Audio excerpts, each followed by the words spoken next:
Judges 1:1 through 2:9. The continuing conquest of Canaan. Now after the death of Joshua, it came to pass that the children of Israel asked the Lord, saying, Who shall be first to go up for us against the Canaanites to fight against them? And the Lord said, Judah shall go up. Indeed, I have delivered the land into his hand. So Judah said to Simeon his brother, Come up with me to my allotted territory, that we may fight against the Canaanites, and I will likewise go with you to your allotted territory. And Simeon went with him. Then Judah went up, and the Lord delivered the Canaanites and the Perizzites into their hands, and they killed 10,000 men at Bezek. And they found Adoni-Bezek in Bezek, and fought against him, and they defeated the Canaanites and the Perizzites. Then Adoni-Bezek fled, and they pursued him, and caught him, and cut off his thumbs and his big toes. And Adoni-Bezek said, 70 kings with their thumbs and big toes cut off used to gather scraps under my table. As I have done, so God has repaid me. Then they brought him to Jerusalem, and there he died. Now the children of Judah fought against Jerusalem, and took it. They struck it with the edge of the sword, and set the city on fire. And afterwards the children of Judah went down to fight against the Canaanites, who dwelt in the mountains of the south, and in the lowland. Then Judah went against the Canaanites who dwelt in Hebron. Now the name of Hebron was formerly Kirjath Arba. And they killed Shishai, Ahiman, and Talmai. From there they went against the inhabitants of Debir. The name of Debir was formerly Kirjath Sepher. Then Caleb said, Whoever attacks Kirjath Sepher and takes it, to him I will give my daughter Achsah as wife. And Othniel, the son of Kenaz, Caleb's younger brother, took it, so he gave his daughter Achsah as wife. Now it happened, when he came to him, that she urged him to ask her father for a field. And she dismounted from her donkey, and Caleb said to her, What do you wish? So she said to him, Give me a blessing, since you have given me the land in the south, give me also springs of water. And Caleb gave her the upper springs and the lower springs. Now the children of the Kenite, Moses' father-in-law, went up from the city of palms with the children of Judah into the wilderness of Judah, which lies in the south near Arad. And they went and dwelt among the people. And Judah went with his brother Simeon, and they attacked the Canaanites who inhabited Zephath, and utterly destroyed it. So the name of the city was called Hormah. Also Judah took Gaza with its territories, Ashkelon with its territories, and Ekron with its territory. So the Lord was with Judah, and they drove out the mountaineers, but they could not drive out the inhabitants of the lowlands, because they had chariots of iron. And they gave Hebron to Caleb, as Moses had said. Then he expelled from there the 3 sons of Anak. But the children of Benjamin did not drive out the Jebusites, who inhabited Jerusalem. So the Jebusites dwelt with the children of Benjamin in Jerusalem to this day. And the house of Joseph also went up against Bethel, and the Lord was with them. So the house of Joseph sent men to spy out Bethel. The name of the city was formerly Luz. And when the spies saw a man coming out of the city, they said to him, Please show us the entrance to the city, and we will show you mercy. So he showed them the entrance to the city, and they struck the city with the edge of the sword. But they let the man and all his family go. And the man went to the land of the Hittites, built the city, and called its name Luz, which is its name to this day. Incomplete conquest of the land. However, Manasseh did not drive out the inhabitants of Beth Shean and its villages, or Tanakh and its villages, or the inhabitants of Dor and its villages, or the inhabitants of Ibleam and its villages, or the inhabitants of Megiddo and its villages. For the Canaanites were determined to dwell in that land. And it came to pass, when Israel was strong, that they put the Canaanites under tribute, but did not completely drive them out. Nor did Ephraim drive out the Canaanites who dwelt in Gezer. So the Canaanites dwelt in Gezer among them. Nor did Zebulun drive out the inhabitants of Kitron, or the inhabitants of Naholo. So the Canaanites dwelt among them, and were put under tribute. Nor did Asher drive out the inhabitants of Acco, or the inhabitants of Sidon, or of Elab, Akzib, Helba, Aphek, or Rehob. So the Asherites dwelt among the Canaanites, the inhabitants of the land, for they did not drive them out. Nor did Naphtali drive out the inhabitants of Beth Shemesh, or the inhabitants of Beth Anath, but they dwelt among the Canaanites, the inhabitants of the land. Nevertheless, the inhabitants of Beth Shemesh and Beth Anath were put under tribute to them. And the Amorites forced the children of Dan into the mountains, for they would not allow them to come down to the valley. And the Amorites were determined to dwell in Mount Heres, in Ajalon, and in Shalbim.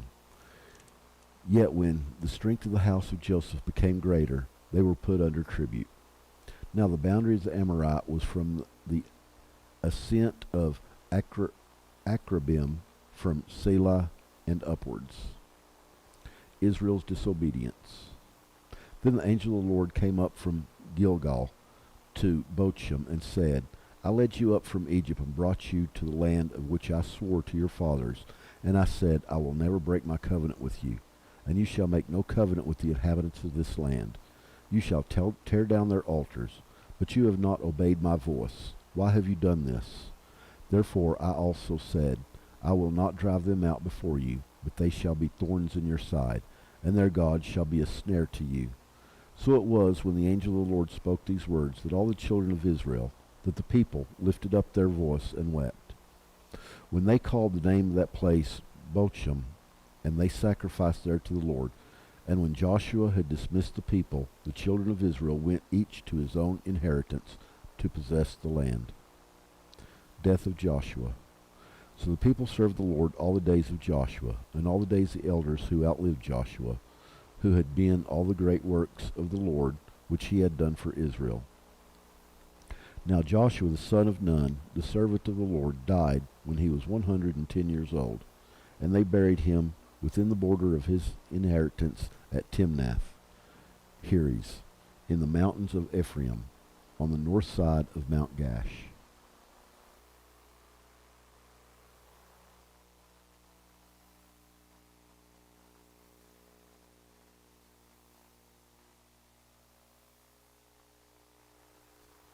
Luke 21:29 through 22:13.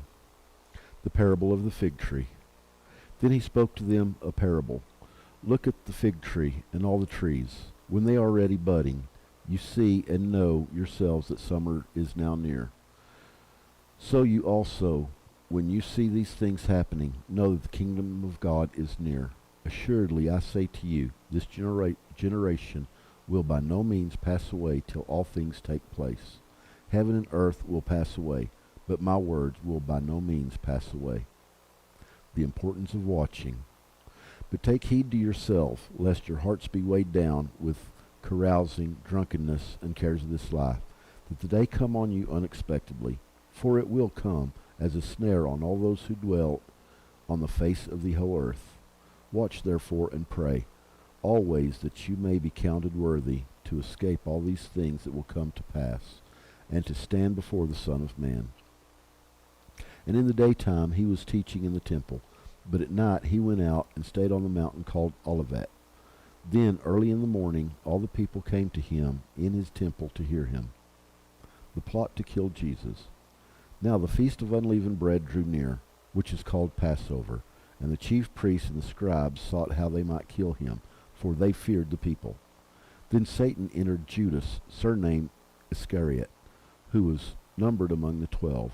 So he went his way and conferred with the chief priests and captains how he might betray him to them. And they were glad, and agreed to give him money. So he promised and sought opportunity to betray him to them in the absence of the multitude. Jesus and his disciples prepared the Passover. Then came the day of unleavened bread, when the Passover must be killed. And he sent Peter and John, saying, Go and prepare the Passover for us, that we may eat. So they said to him, Where do you want us to prepare? Then he said to them, Behold, when you have entered the city, a man will meet you carrying a pitcher of water. Follow him into the house which he enters. Then you shall say to the master of the house, The teacher says to you, Where is the guest room, where I may eat the Passover with my disciples? Then he will show you a large furnished upper room. There make ready. So they went and found it just as he had said to them, and they prepared the Passover.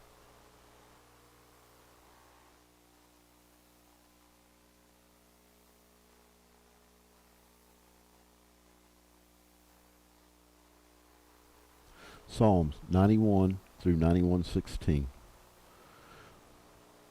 Lord, you have been our dwelling place in all generations, before the mountains were brought forth, or ever you had formed the earth and the world. Even from everlasting to everlasting, you are God. You turn man to destruction and say, Return, O children of men. For 1,000 years in your sight are like yesterday when it is past, and like a watch in the night. You carry them away like a flood. They are like a sheep. In the morning they are like grass which grows up. In the morning it flourishes and grows up. In the evening it is cut down and withers. For we have been consumed by your anger, and by your wrath we are terrified. You have set out iniquities before you, our secret sin in the light of your countenance. For all our days have passed away in your wrath. We finish our years with like a sigh.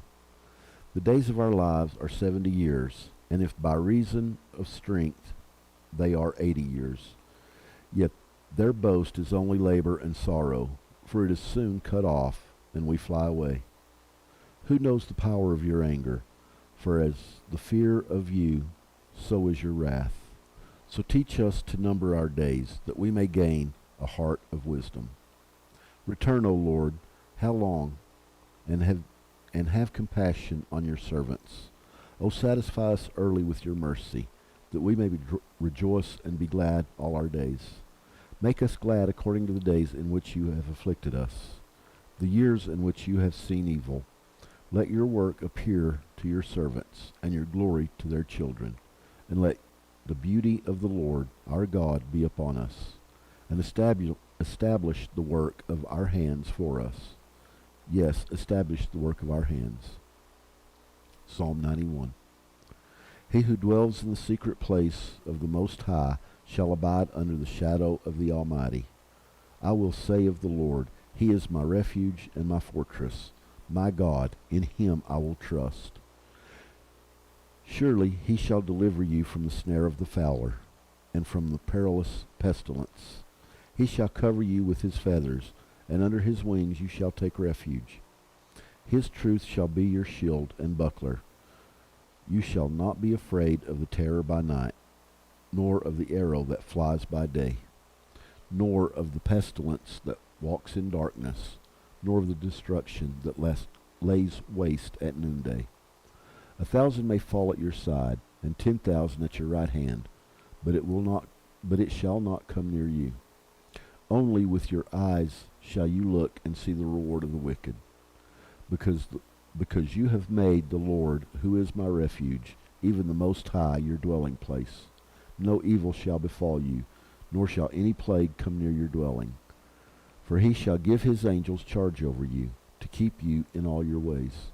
In their hands they shall bear you up, lest you dash your foot against a stone.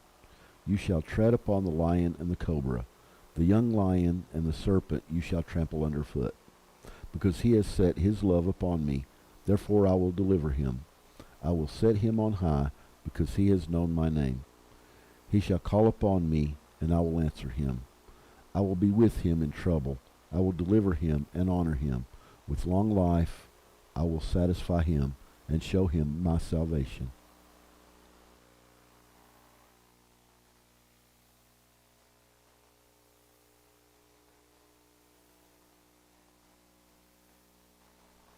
Proverbs 13:24 and 25.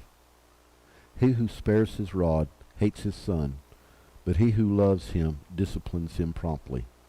The righteous eat to the satisfying of the soul, but the stomach of the wicked shall be in want.